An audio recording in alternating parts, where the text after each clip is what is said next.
토끼의 해인 개묘년이 밝았습니다. 지난해 참 다사다난했던 만큼 올해는 투자자분들이 조금 좋은 결과를 얻을 수 있길 기대하는 마음에서 올해 증시의 최대 재료가 될 연준의 통화 정책을 주제로 얘기 나눠볼 예정입니다. 도움 말씀에 한국경제신문의 한상춘 논설위원 나와 계십니다. 안녕하십니까? 네, 안녕하십니까? 네, 우선 새해 복 많이 받으시고요. 네, 한 해가 시작됐습니다. 올해 최대 관심사는 아무래도 연준의 통화 정책이 되지 않을까 싶은데 지난해부터 좀 살펴주시겠습니까? 네, 새해가 밝았습니다. 예. 시청자 여러분 또 주식이라든가 각종 재테크 하시고 경제를 하시는 분들의 올해 좀 홍영표 말씀대로 좋은 결과가 있기를 기대해 보겠습니다. 올해는 유난히 좀 신문에 예. 올해 나온 것을 쭉 아침 새벽에 이렇게 정리해 봤어요. 근데 경제 전망에 대해서 유난히 좀 많이 나왔고요. 이 경제 전망은 경제가 어려울수록 전망을 많이 합니다. 예. 그리고 전망인데 대부분 다 어렵다. 그럼 수치 자체는 의미가 없으니까 어렵다. 이런 시각인 것 같습니다. 그래서 시청자분한테 올해는 돈을 벌 수 있는 이런 밝은 소식 중심으로 해서 경제 해소를 해드리도록 하겠습니다. 예.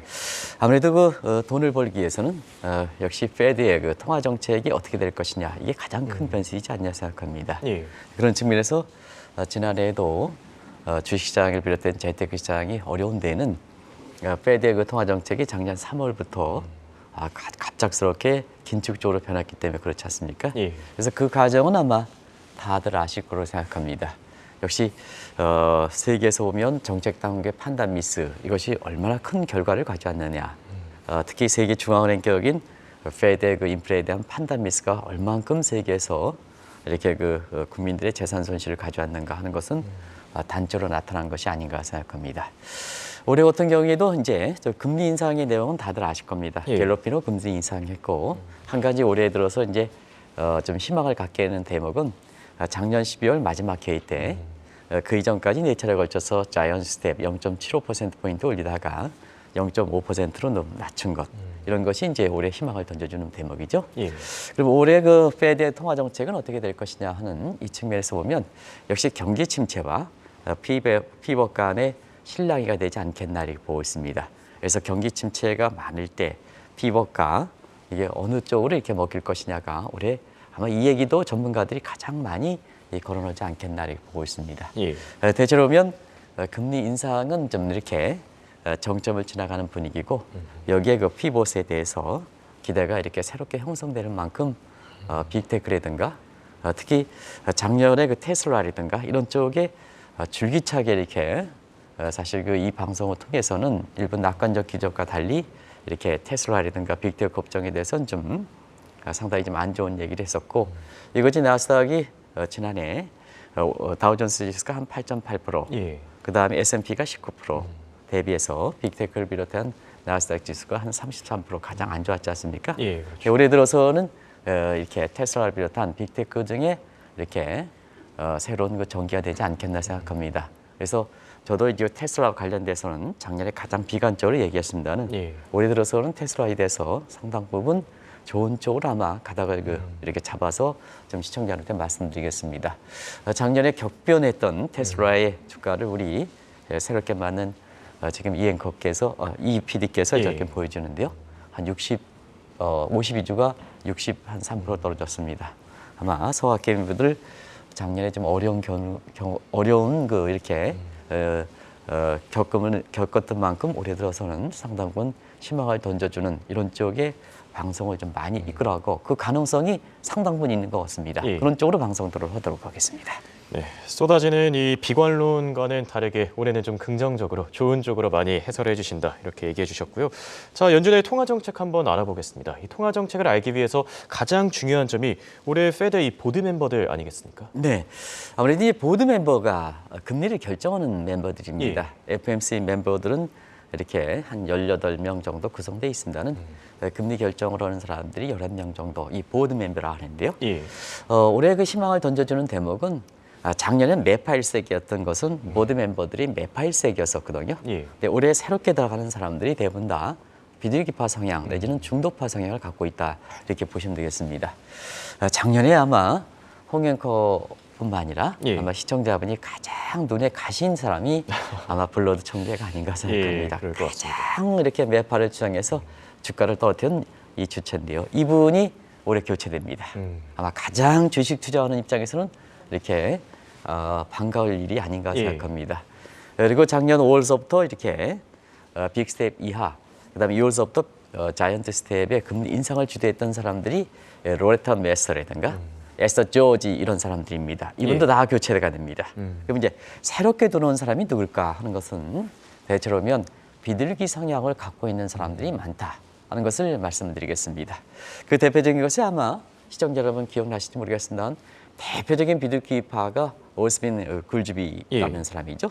자막을 좀 바꿔주시기 바랍니다. 새로운 인물이기 때문에 아마 시청자분이 올해 예. 많이 들으실 이분에 대해서는 이렇게 아마 자막을 갖고 그분의 이름을 예. 이렇게 정확히 아시는 게 좋을 것 같습니다. 그래서 오스탄 굴즈비라 그리고 뭐 굴즈비라 그리고 예. 이렇게 우리 작가랑 같이 저는 이거 줄즈비라고 이렇게 번역하는데 굴즈비라 그랬어요. 예.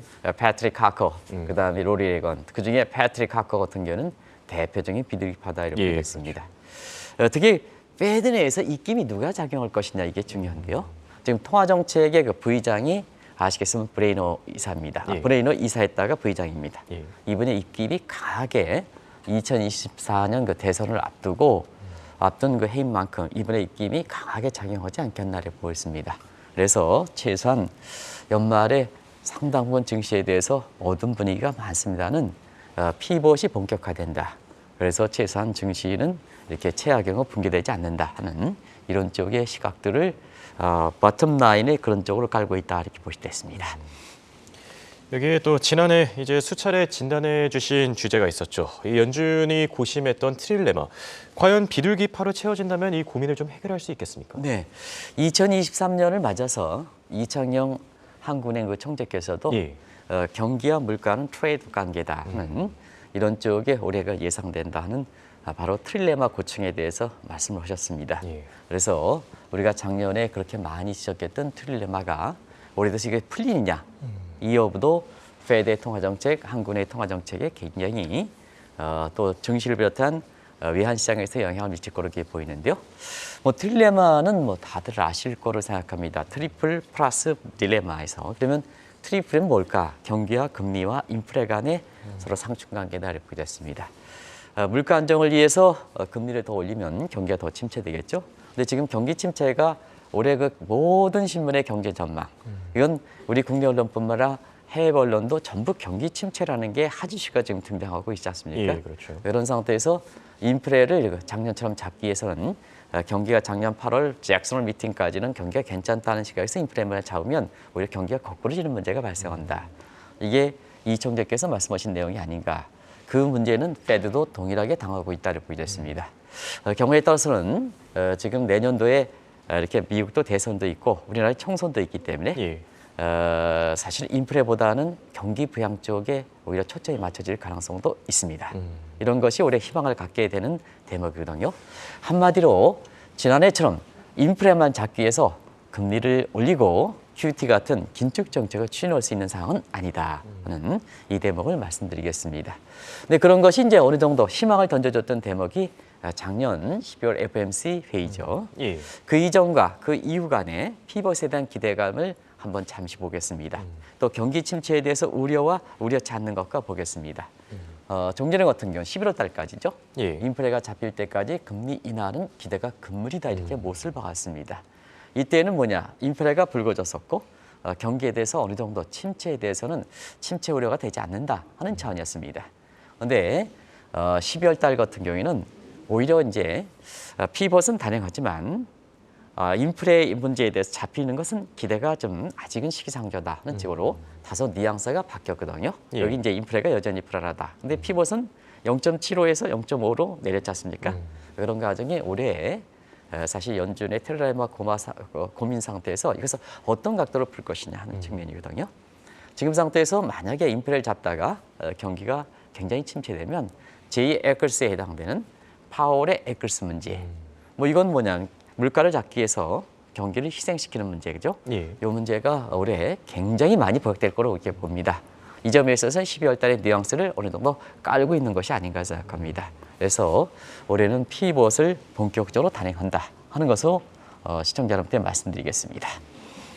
지금 말씀하신 대로 이 피벗을 단행하려면 인플레이션이 빨리 잡혀야 됩니다. 그런데 올해는 인플레이션이 빨리 잡힐 것이다 이런 기대감도 나오고 있죠. 네, 아무래도 이제 피벗이라는 것은 왜 피벗에 나온 오리지널 시인이 뭐냐 하면 인플레가 문제가 불었기 때문에 강하게 긴축을 했죠. 예. 그래서 근본적 태생의 한계는 역시 인플레다 이렇게 보겠습니다. 그래서 인플레가 잡히느냐 이 문제가 피벗의 본격적인 추진 여부를 결정할 거리게 보이는데요.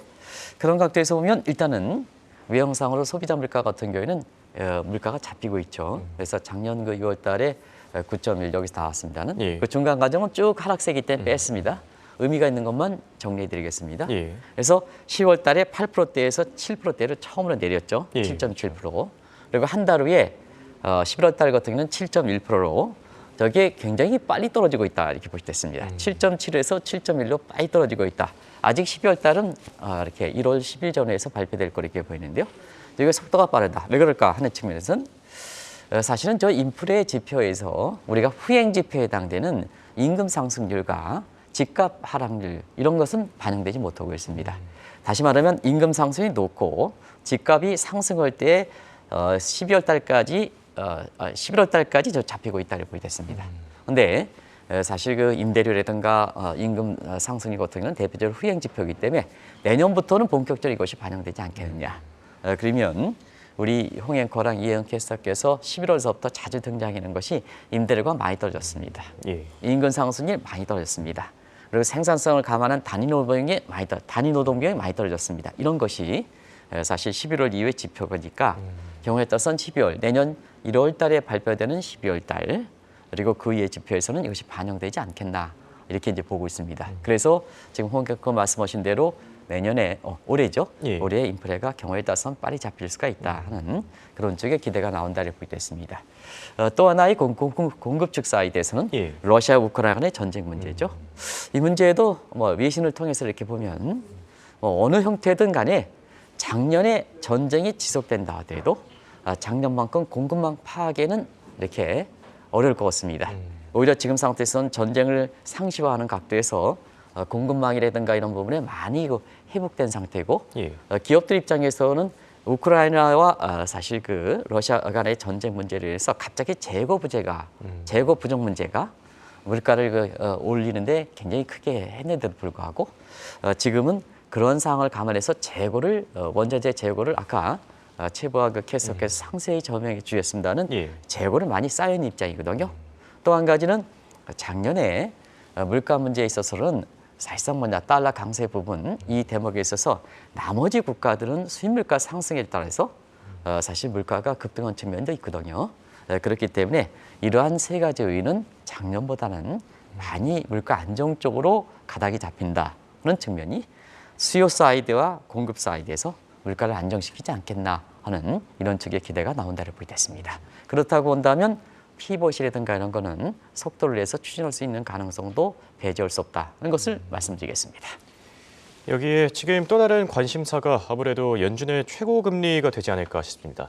작년 말까지만 해도 엇갈렸던 이 다양한 견해들에 최근 들어서 변화가 생기고 있다고요. 네, 최고금리는 12월 FOMC 회의 기점을 해서 예. 확실히 가닥이 잡힌 것 같습니다. 그 이전까지는 최고금리가 한 7%대까지 얘기 나왔죠. 예. 근데 지금 이렇게 연말에 연초의 전망들 나오는 거 보면 올해의 페드가 가져가는 최고금리는 5%대, 5.1%대로 확실히 펜 차트로 보면 확실하게 밑으로 깔리는 것 같습니다. 예. 우리가 펜 차트라는 것은 5%를 대비해서 상하로 해서 빨간선, 주황성 이렇게 해서 가능성이 어떻게 확률로 어떻게든 누적 확률 분포보다는 좀 다른 각도에서 이렇게 시각화하는 분야인데요. 지금 5.1% 정도는 넘는 차트는 굉장히 옅어졌다 이렇게 됐습니다. 예. 그런 과정에서 5.1%인데요. 사실은 최고금리가 앞으로 더 떨어질 가능성이 있는 것은 우리 앞서 말씀드린 같이 보드 멤버 중에서 물러스 총재가 교체가 되거든요. 그리고 자이언트 스테이블을 했던 이 매파 성향을 갖고 있는 사람이 얘기하기 때문에 어차피 점도표는 뭐냐. 점도표는 FOMC의 멤버들의 금리를 어떻게 가져갈 것이냐는 의향지수가 바로 닷 플로트거든요. 예. 그런 과정을 감안해 볼 때는 최고 금리가 올해 들어서는 5.1% 이상으로 잡히기는 힘들지 않겠나를 보고 있습니다. 그런 과정에서 페드 내에서 가장 영향력 있는 브레이너 이사가 지금 최고 금리를 4.5% 정도로 보고 있는 상태거든요. 그래서 올해 들어서는 최고 금리가 자, 요건 분기별로 있습니다. 1월 달, 3월 달, 6월 달, 9월 달 이렇게 이제 분기별로 이렇게 돼 있는데요.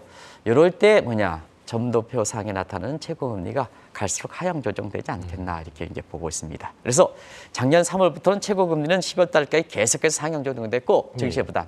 근데 올해 들어서는 5.1%를 작년 12월을 정점으로 해서 올해는 계속해서 최고 금리 낮아진다. 증시는 어떻게 될 것이냐?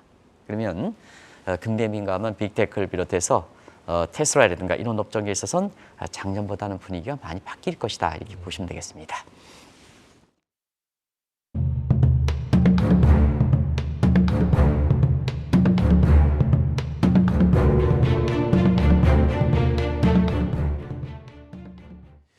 지금 말씀하신 것처럼 이 최고 금리가 낮아진다면 올해 연준의 금리 인상 경로는 어떻게 될 것으로 보십니까? 네, 사실 이 대목이 굉장히 관심이 될 거로 이렇게 보이는데요. 예. 우리가 보면 금리 인상 요 시점이 이제 올해 3월 달로 끝나지 않겠나를 보고 있습니다.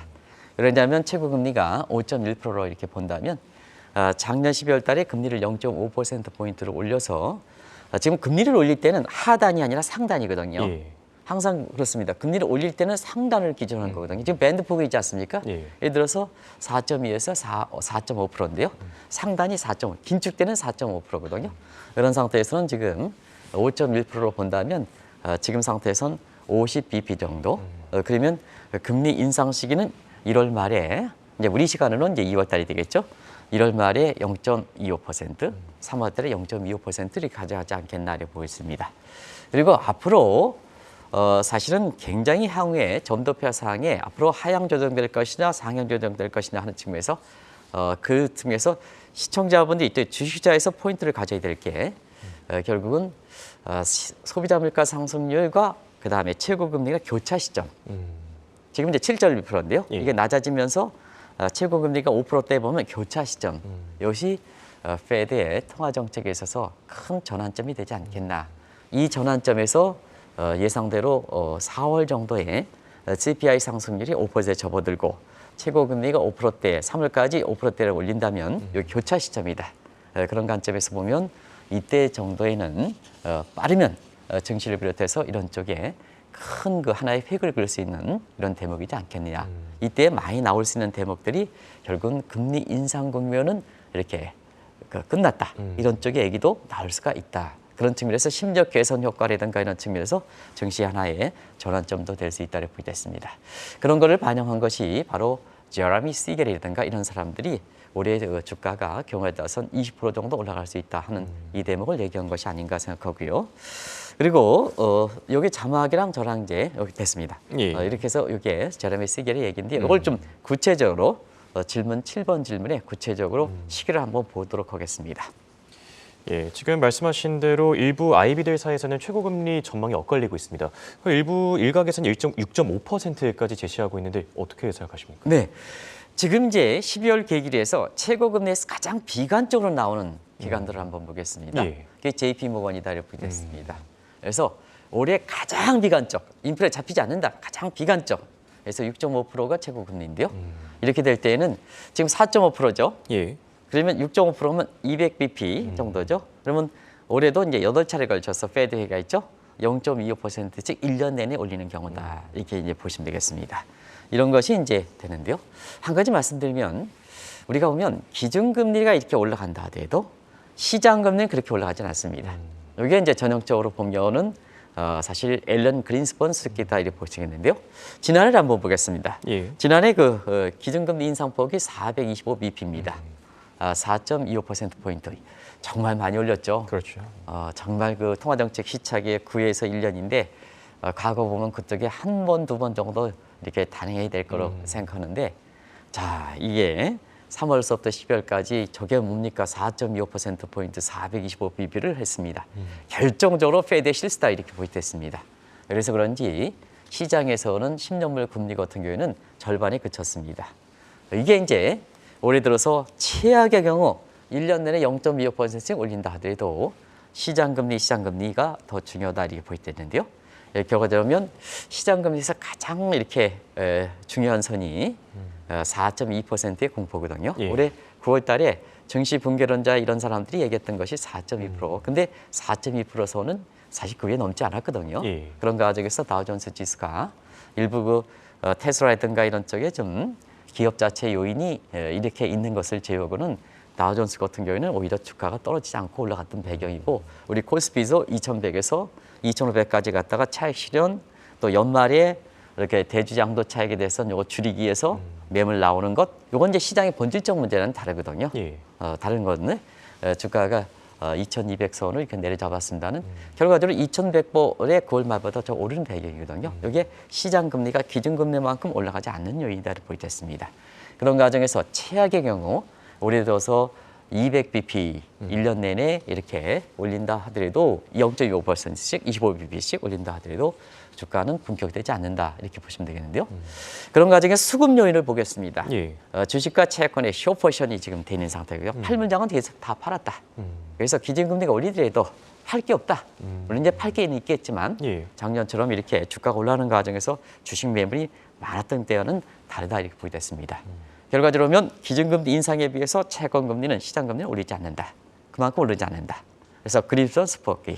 두 번째는 수급적인 측면에서 숏포션이 굉장히 되기 때문에 금리가 올리더라도 매물이 출회가 그렇게 적다 하는 이 측면입니다. 그런 것이 이제 향후에 시간이 가면 갈수록 이렇게 증시에 좋은 쪽으로 작용하지 않겠나 이렇게 보고 있습니다. 네, 끝으로 또 다른 주제는 아무래도 인플레이션 타겟팅선이 되지 않을까 싶습니다. 이번 달 말에 올해 첫 페드 회의가 예정돼 있는데 이 부분에 대해서 어떻게 보시는지요? 지금 상태에서 결국은 이제 피벗의 얘기는 기준금리를 변경하는 문제, 예. 그다음에 QT를 줄이는 문제, 그리고 이제 인플레 타겟팅선 올리는 문제거든요. 예. 근데 이 대목에 있어서는 묵시적인 인플레 타겟팅 상향 조정 얘기가 연초부터 나오고 있습니다. 그래서 우리가 인플레 타겟팅은 2%에서 4% 조정하지만 이게 이제 명시로 조정하기는 어렵다.